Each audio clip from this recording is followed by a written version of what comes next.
Before its marble streets echoed with tourists, before its walls stood unbroken for centuries, there was only the sea and a handful of terrified refugees. Long before the name Dubrovnik was spoken, a forgotten Roman city called Epidaurus was burning. Invaders swept through Dalmatia, and survivors fled toward the horizon, a speck of rock called Laos. Laos was no paradise, jagged cliffs, thin soil, and endless salt wind. But it offered something priceless: time to rebuild. From scraps of Roman life they carried tools, prayers, and the stubborn will to endure. Historians trace these refugees to the 7th century, when the Avars and Slavs pressed the coast. What they built on Laos became a whisper of the empire they had lost. Soon, traders from the east anchored offshore, salt for wine, grain for cloth. The sea became their marketplace, and their moat. Across the narrow strait, new settlers, Slavs, founded a forest village called Dubrava. Two peoples watched each other across the water, one clinging to Rome, the other to the land. Decades passed. Trade replaced suspicion. A causeway joined island and shore, and together they forged something rare. A city of two souls, Laos and Dubrava. They called it Ragusa. A name that would one day rival Venice, yet remain fiercely independent. But independence came at a cost. Pirates roamed the Adriatic, empires demanded allegiance. Every treaty was a gamble, every harvest a prayer. Still they built churches from coral white limestone, streets that glistened after rain, walls that rose with every generation. Each stone a vow: we will endure, and endure they did. When earthquakes shook the coast, Ragusa rebuilt. When plagues arrived by ship, they quarantined on nearby islands, inventing one of history's first lazarettos. From fear came foresight, from isolation, innovation. Laos and Dubrava were once refugees and strangers. Together they became Ragusa, and eventually Dubrovnik, a city that would defy empires, disasters, and time itself.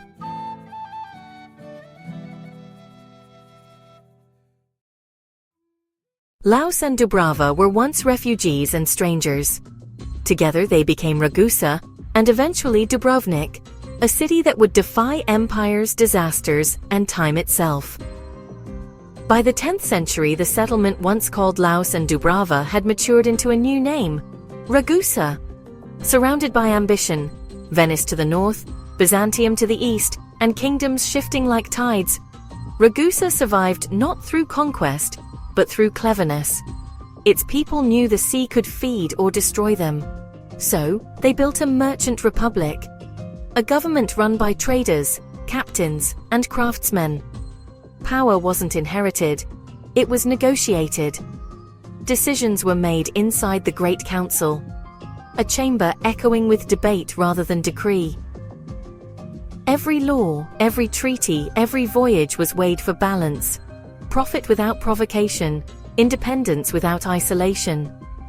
Venice taxed, Genoa fought, the Ottomans threatened. Yet Ragusa endured by making friends of rivals. They signed peace with the Sultan, traded silk with the East, and carried Christian relics for the West.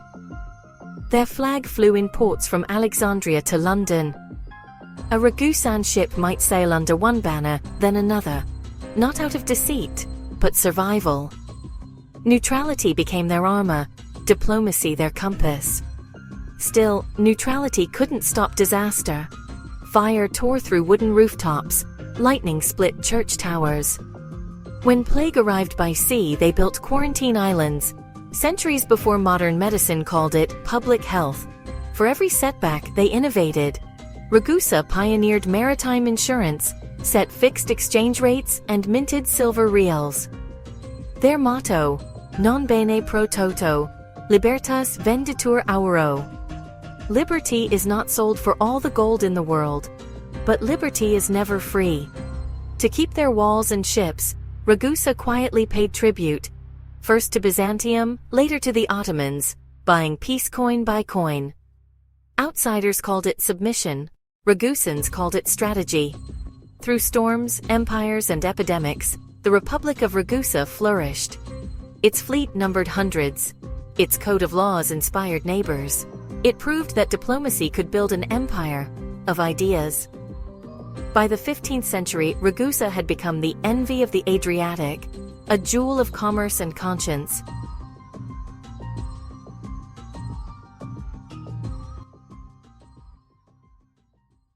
They say a city's soul is measured not by its wealth, but by its walls. And in Ragusa, the walls didn't just protect stone, they protected freedom. For over 5 centuries, the Republic of Ragusa stood between rival empires, Venice to the north, the Ottomans to the east, and the sea itself to the west. Yet, through diplomacy and architecture, it remained unconquered. The city's defense was not just in its treaties, but in the stones its people laid by hand. Construction began in the 9th century, a humble rampart, more faith than fortress. But as Ragusa's power and peril grew, so did the ambition of its defenses.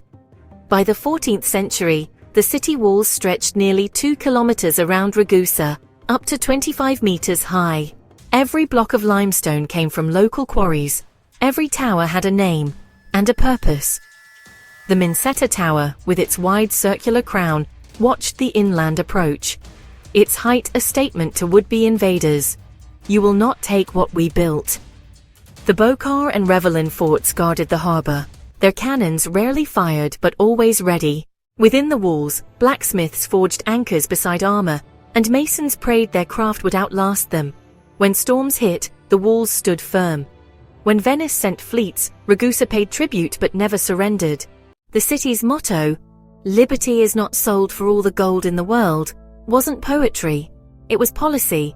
Then came the year 1667. At dawn on April 6th, the earth roared. In less than a minute, Ragusa's glory turned to dust. Churches crumbled, palaces fell, and nearly half the city's citizens were gone. But the walls held.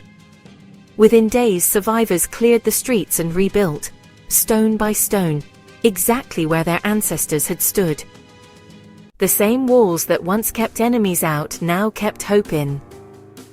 And when the sun rose over the Adriatic once more, Ragusa, scarred but standing, became a monument not to might, but to endurance. Today, those same walls greet millions of visitors, unaware they walk atop the labor of centuries and the prayers of survivors.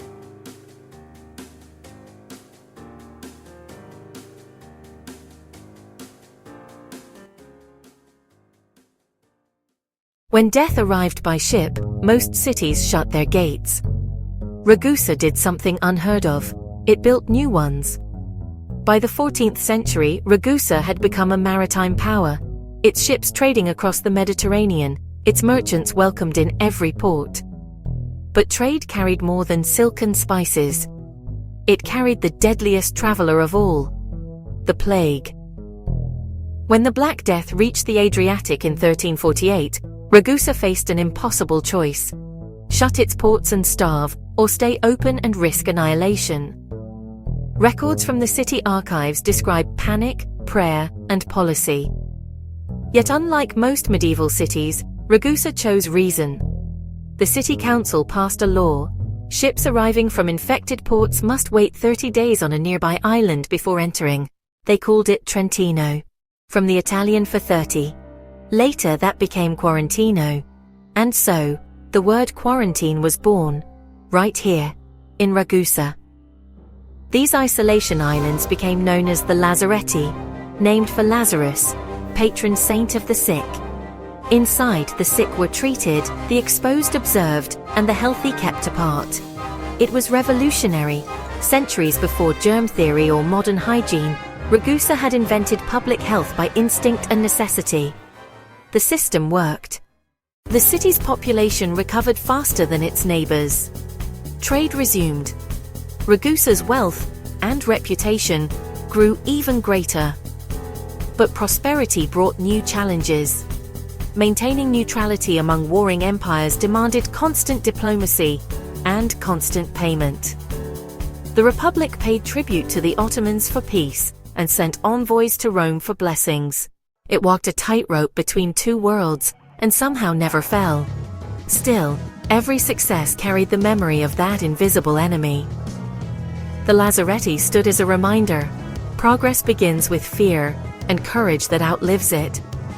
While other cities built cathedrals, Ragusa built hospitals. Its legacy wasn't conquest, it was compassion. When Europe finally emerged from centuries of plague, Ragusa had done more than survive. It had pioneered a model of governance that valued both commerce and conscience. Its story reminds us that even in humanity's darkest hours, innovation can shine brighter than fear. For centuries, Ragusa thrived, a miracle city carved from stone and sea. But in the spring of 1667, that miracle met its reckoning. At dawn on April 6th, the earth beneath the Adriatic groaned. In seconds, the proud towers of Ragusa crumbled. The city that had outwitted empires was silenced by nature itself. Nearly 5,000 souls were lost. Churches burned, the rector's palace shattered, and for the first time in 700 years, Ragusa seemed mortal. Yet even in the ash, there was order. The survivors, merchants, priests, builders, gathered in the harbour square. They swore an oath: Ragusa will rise again, and rise it did. Within months, ships returned with aid. Stonecutters rebuilt facades. The city's architects redesigned entire streets, introducing Baroque harmony where medieval chaos once stood. But as Ragusa rebuilt, the world around it was changing. The age of exploration had redrawn trade routes. Venice weakened. Across Europe, new empires rose: Austria, France, Britain, each seeking the Adriatic's jewel. Ragusa chose neutrality, as it always had. It paid tribute to the Ottomans, honored treaties with Spain, and prayed its small flag might stay afloat in a sea of ambition. Then, in 1806, Napoleon's armies arrived. The French promised protection and delivered occupation. The Republic of Ragusa, after more than 450 years of independence, was abolished. The loss of freedom should have ended Ragusa's story. But its spirit simply changed names. The people still called their city Dubrovnik, from the Slavic word for oak forest, a nod to roots that could bend, but never break. Under Austro-Hungarian rule, then Yugoslavia, and finally Croatia, Dubrovnik endured wars, earthquakes, and even a modern siege. Yet each time, its walls stood firm. Today, the same limestone towers that sheltered refugees 13 centuries ago still watch over the sea. Within them, music echoes, laughter carries, and flags from every nation rise where once only one flew. Dubrovnik is no longer just Ragusa's heir. It is humanity's reminder that resilience is the greatest architecture of all. From driftwood to empire, from ruin to rebirth, Dubrovnik's story is proof that history never ends, it only transforms. Thank you for joining Passport to the Past. Subscribe to explore more cities where time still whispers through the stones.